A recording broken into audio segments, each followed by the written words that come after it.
If a vendor is going to be charging you by the user, this is a huge red flag to me. Most organizations are not specialists in this area, and they shouldn't be specialists in this. Senior management, particularly the C-suite, does not have a clear understanding.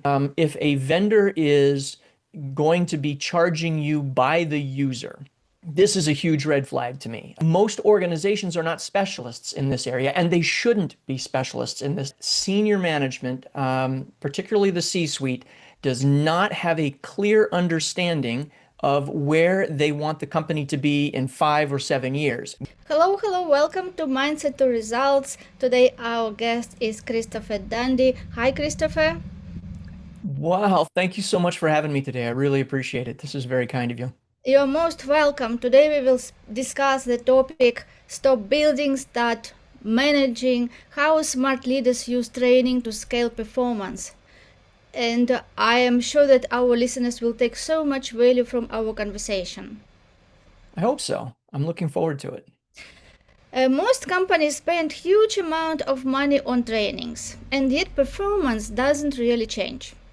Teams stay confused, systems stay messy, and leaders keep wondering why ROI never shows up.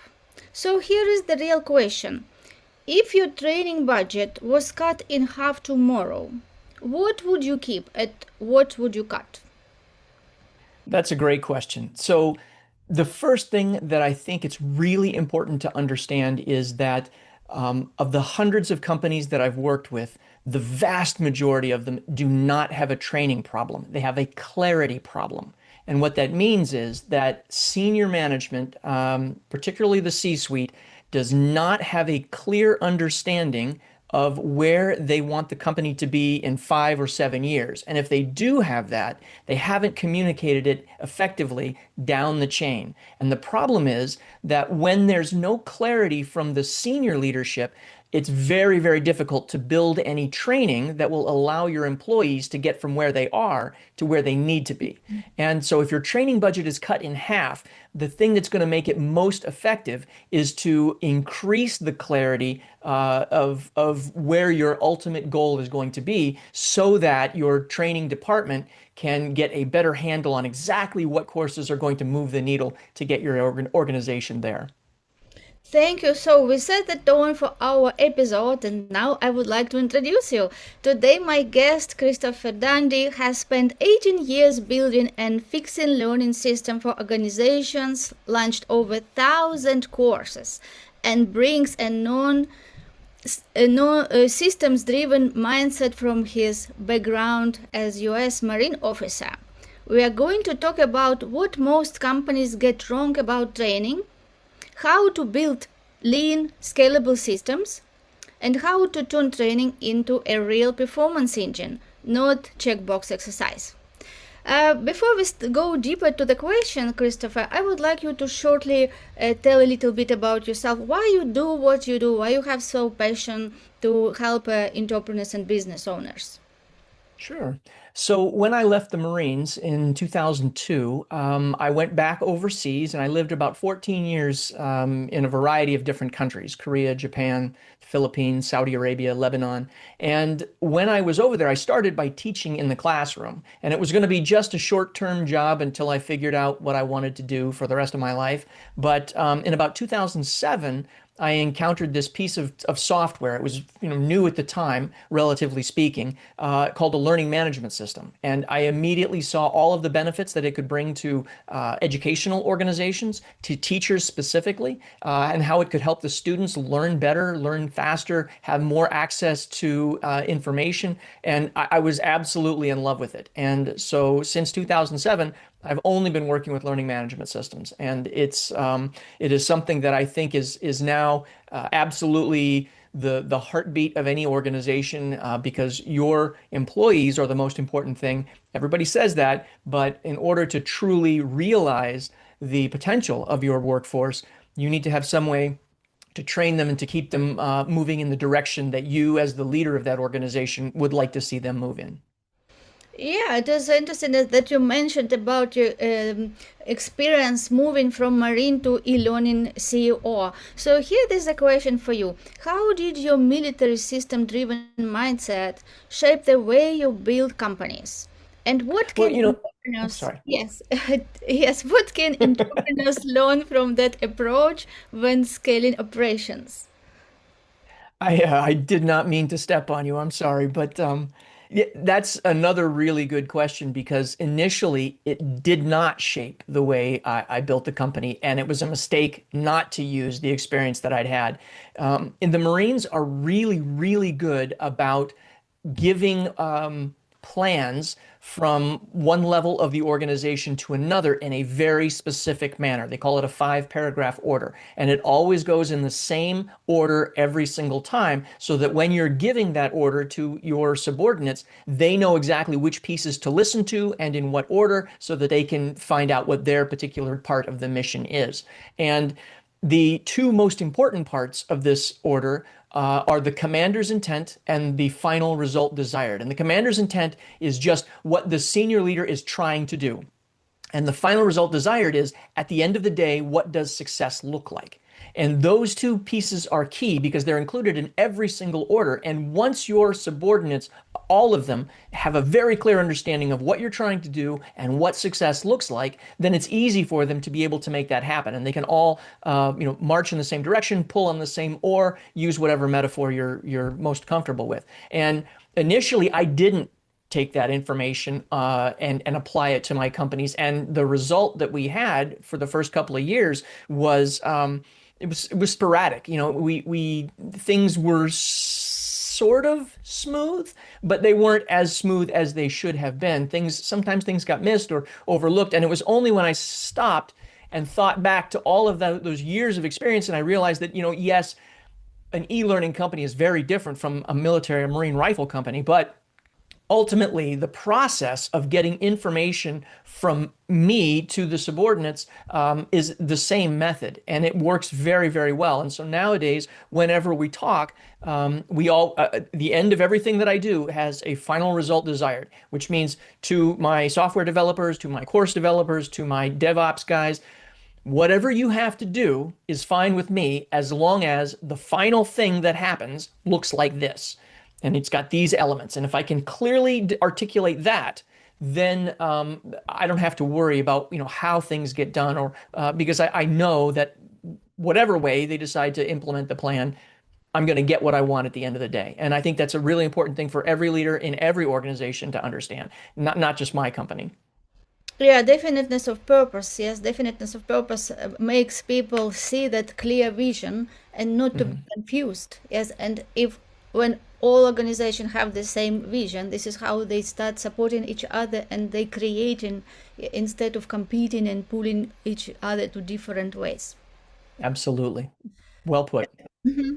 Yes, and also yes, like clarity is power. Yeah, clarity is power, and I like that.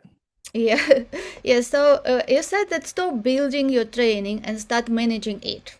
So the question here is, what does that really mean in practice? And why do so many organizations get trapped in building instead of leading strategically?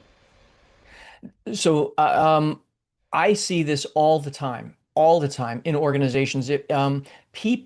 Companies do a lot of things which are not within their core competencies. So if you're a manufacturing company and you're manufacturing the pieces that connect two pipes together, do that. Don't do the things that don't directly contribute to that. Training is a great example. You to understand how to properly put together a course so that it is andragogically sound, it meets all the fundamentals for adult learning, that it's engaging, that it is recursive. In other words, that the users are being brought back into it. The Ebbinghaus forgetting curve is met so that the users are not losing the information 24 hours after they've learned it.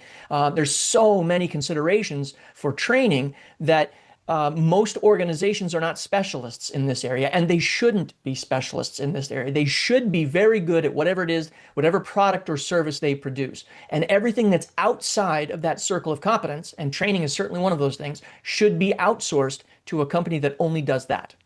If you do that, if you give your training to a company like me, for example, you can save a ton of money. And it's probably going to be the next question that you're going to ask, I'm guessing. But the amount of money that you can save from instructional designers, if you're going to hire an instructional designer, a single instructional designer at your company is going to cost you, $60,000 plus benefits. And that one instructional designer is going to be able to produce a course per week, maybe if they're short. So you get about 4 courses a month if they're not on vacation. Whereas if you outsource that to a company like mine, we can easily produce 12 courses a month without any headache. And we can do it for a heck of a lot cheaper than it's going to cost you to employ that single designer. And that goes for everything. If you really want quality training, if you're going to be using not only instructional designers, but maybe there's videographers, maybe there are, there's going to be editors. There's lots of different groups of people who contribute to training, and you can't cheaply employ all of those people and keep them employed full time. It's just better to outsource all of that. Yeah, yeah, so make such great logic. Yeah. So let's speak now about uncomfortable truth about in-house teams. You say Mhm. in-house instructional design is usually a waste of money.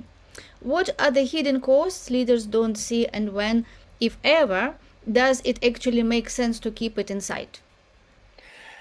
So first of all, there is within the e-learning industry, there's no real standard or certification for an instructional designer.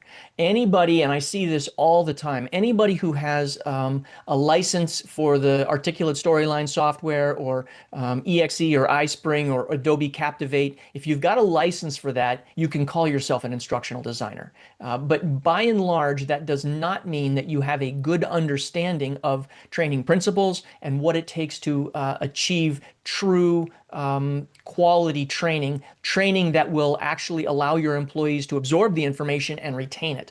It's a specialty that takes years to acquire, and it takes a lot of study, and it's got something that you have to do full time. And the truth is that most training organizations don't have those people in-house. And if you find those people, it's expensive to keep them. So the hidden costs for that are you have employees who don't want to come to your learning management system because your training is boring, because your training is not impacting them directly in their workplace right now. One of the things that's really important when we talk about training, there's two words, and the first word that most people are familiar with is pedagogy. But pedagogy is the wrong word when you're talking about adults. Pedagogy means the training of children. Andragogy is the training of adults. And there are very different principles for training adults than there are for training children. One of the primary principles is that the training has to have an immediate impact on your learners. In other words, they have to see how that training is going to change their ability to do their job or make them more successful right now. It can't be something in the future. It can't be something nebulous. There has to be an immediate connection to what they're doing. And it's one of the things that's often overlooked. I've seen training that is an hour long. It's just mind-deadening, spirit-crushing. And the users looking and trying to go through this, the last thing they want to do is go back to the learning management system and look for answers, look for ways to improve themselves. It's a huge, you're wasting their time, and they're not getting the benefit from the information you're trying to convey. And then they're not looking to improve their own skills just because they can't bear to go back and sit through another one of those courses. It's a painful process, and that's unfortunately that impacts every level of your organization. Yeah, I also would like to add here about the training that it should be applicable. Like our system was conditioning us to just learn information, and corporates in America spend billions of dollars just to help people to learn more. But it doesn't matter that they learn more. It is important what they do, because knowing something and doing it is very different things. Yeah, so just Mhm. wanted to compliment what you said, that really the training should be the goal of the and purpose of the training. It should be not just making people learn something and get excited and then next day forget about what they decided. but really to help them to start creating new habits, start creating, taking new actions which will lead them to their desired results, which we spoke about in the beginning. You're right, and it goes even further than that too, and that was well articulated. Most of the companies that I work with are heavy on training for the first year or so of an employee's time at the company. So they'll give them onboarding training, they'll teach them some basic things about their job, but then surprisingly, the training stops for the most part, and there's almost no training for middle management, zero training for the C-suite. And this is really, really a big problem because in American corporations, the turnover happens at about the 3 year mark.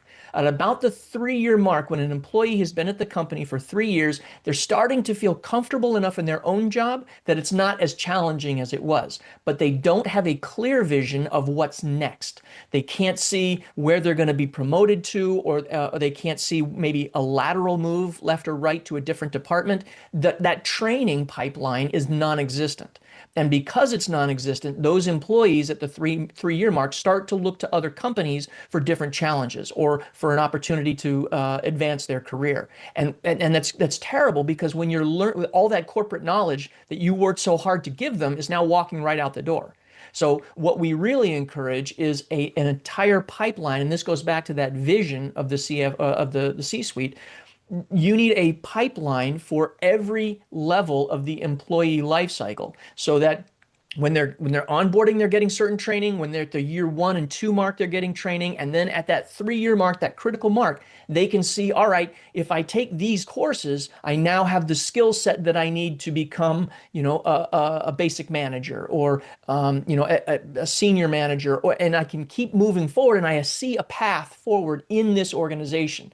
And that will keep your employee retention levels up. And if you do that, it's obviously a lot easier to maintain an employee than it is to find a new one, a good one who fits with your culture, etc. Yeah, yeah, definitely. So let's speak about LMS vendors and expensive mistakes.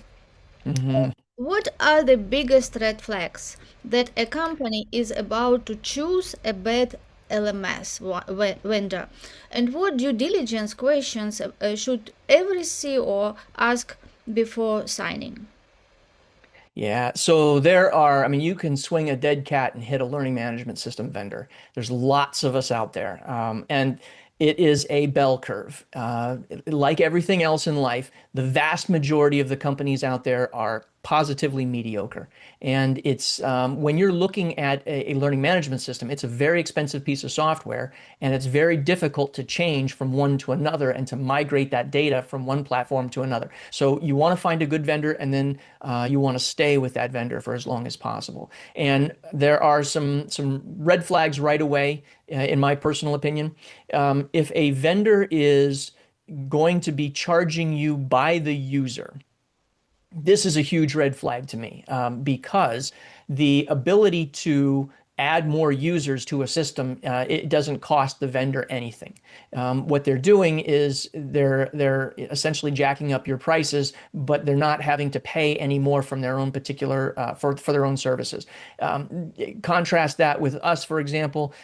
We have a flat fee, so you can have as many users as you want, you can have as much storage as you want, you can have as much bandwidth as you want. All of those things cost virtually nothing for a vendor to provide, but it is important for you if you want to scale your organization. You need to be able to do that without having your budget, just go off the charts. So that's the first thing I would look at. I don't like vendors that do that sort of thing. The second type of vendor for that I don't like are the ones that cost you for what we call concurrency.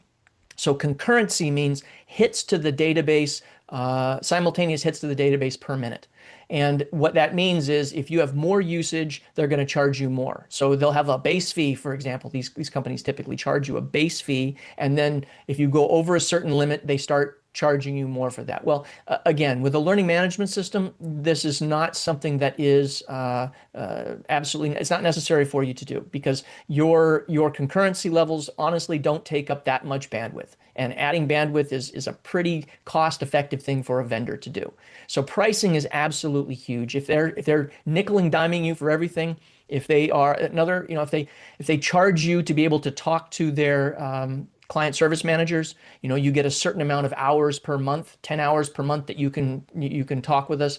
It's another really big red flag. Your vendor should be a member of your training team. Your vendor should be attending your training meetings, should be understanding your corporate goals, should be giving solutions every single day to be able to help you better scale your training and provide better training for your users. If they're not doing that, if they're not a partner for you, if they're just looking to kind of bleed you of your revenue, they're definitely something that you want to avoid.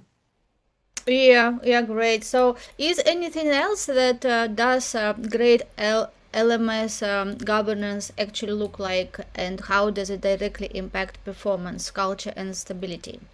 The governance that we're talking about here is the performance of your learning management system, the guidance of your learning management system at all levels. So the very top level is going to be your C-suite, and that level needs to have clearly articulated the goal of the company, where they want to be in 5 to 7 years.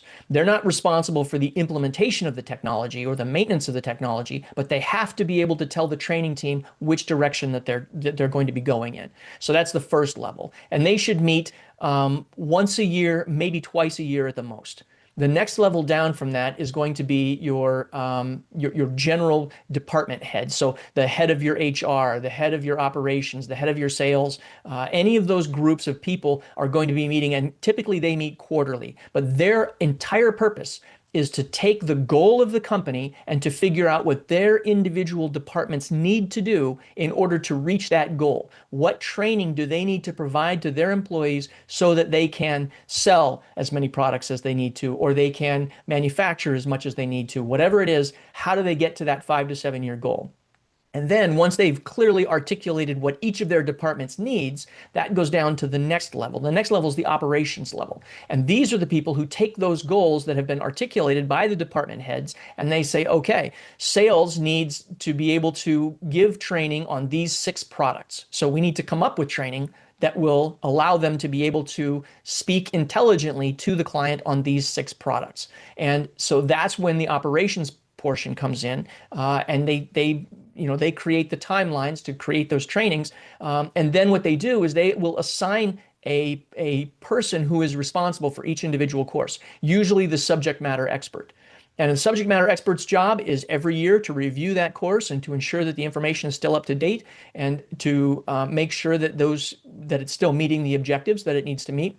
But if you don't have that structure in place at every level, then your training is not going to be achieving the goals that the C-suite would like them to achieve. And I see it all the time. We immediately start building training, and we just do it for the lowest level of employee at your organization, and then we kind of leave it at that. And the training stays stagnant. It doesn't get reviewed. It's orphaned, and it just becomes your learning management system becomes this weed-filled vacant lot that most people just don't want to spend any time in.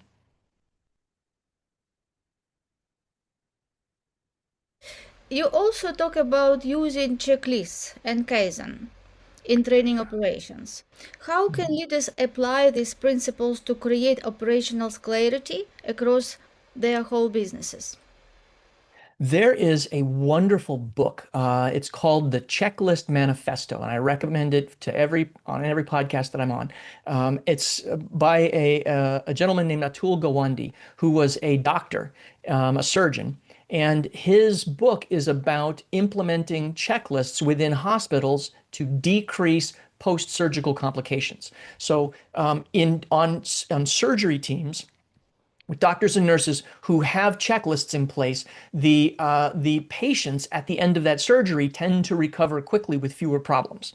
But in hospitals where they don't have that, there are lots of additional problems, infections, God forbid something gets left inside you, a sponge, something like that.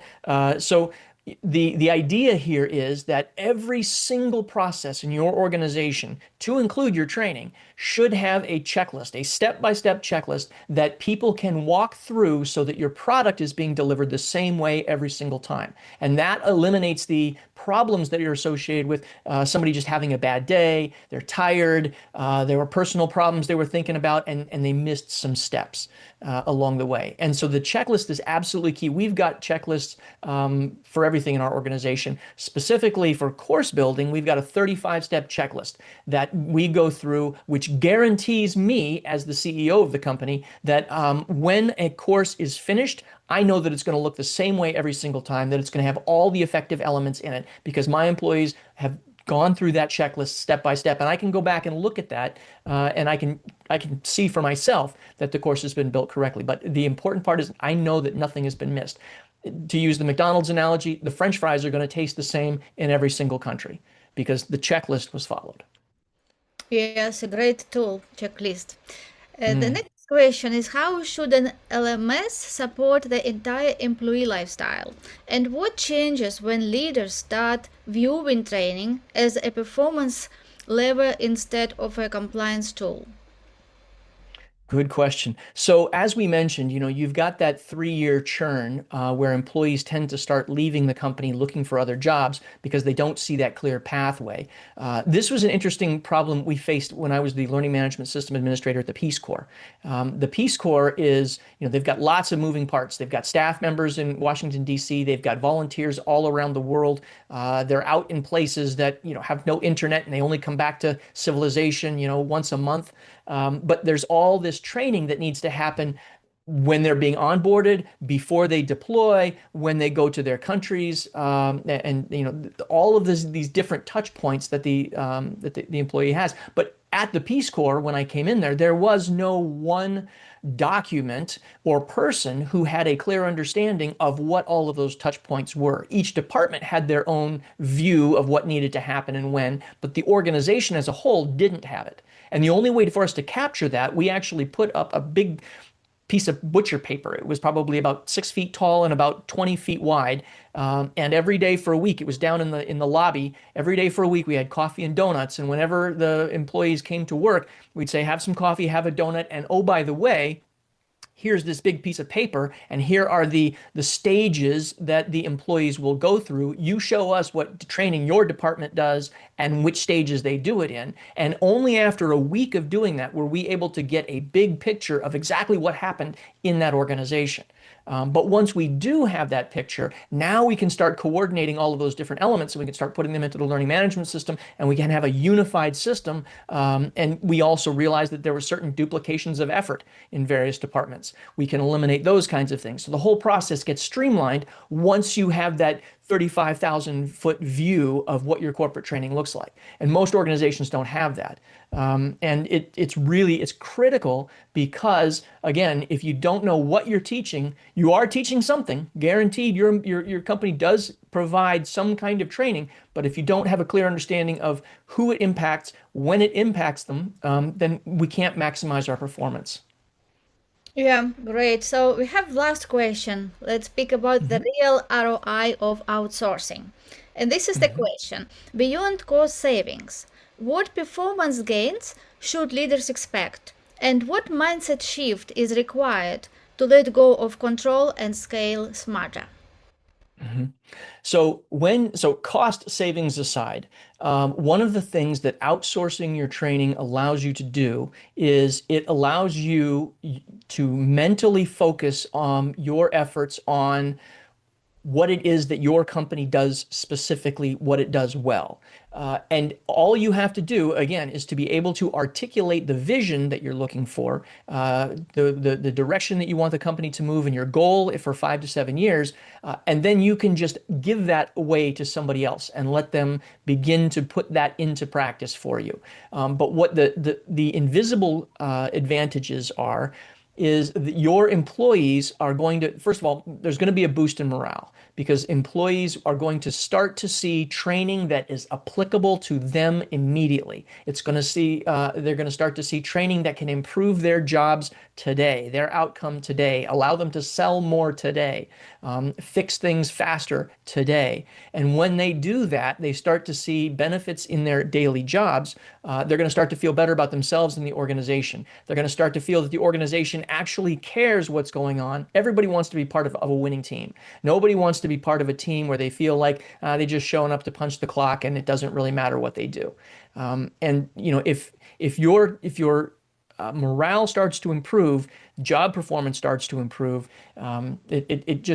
Every aspect of your organization will become more efficient, more streamlined, and quite frankly, it's a better place to work and to be. Yeah, thank you so much, Christopher. You covered so much light on this topic today, and I'm sure that our listeners will learn so much and will come to you to help them to create the courses. And before I we hope wrap so. up this episode, yes, what would be one advice for companies who want to scale, who want to create courses? What would be one advice for them? If you're an organization that's looking to scale your training, the most important thing that you can do is from the highest level to have a very clear understanding of where you want to go. Not a vague one, but you need to know exactly where your company is going to be, what it looks like in 5 to 7 years. If you can truly articulate what your company is going to look like in 5 to 7 years and how it's positioned in the marketplace, then your employees can get you there. But until you can do that, until you can say what you want it to look like, it's going to be really difficult for you. But the beautiful part is, if I may pitch us, my organization is very good at asking the questions necessary to help you articulate that vision. And so we'd love for you to just make a free call with us. You can do it at www.flagshiplms.com, and we would be more than happy to talk with you. Again, it doesn't cost anything at all, but I'm always interested in how organizations are solving the learning problems that they've got, and I would just love to hear from you. Thank you so much, Christopher. And also more information about Christopher and his company will be in description to this episode. I appreciate your time and sharing your expertise and looking forward to see you again in future episodes. I'm looking forward to it, Elaine. Thank you so much. You're most welcome.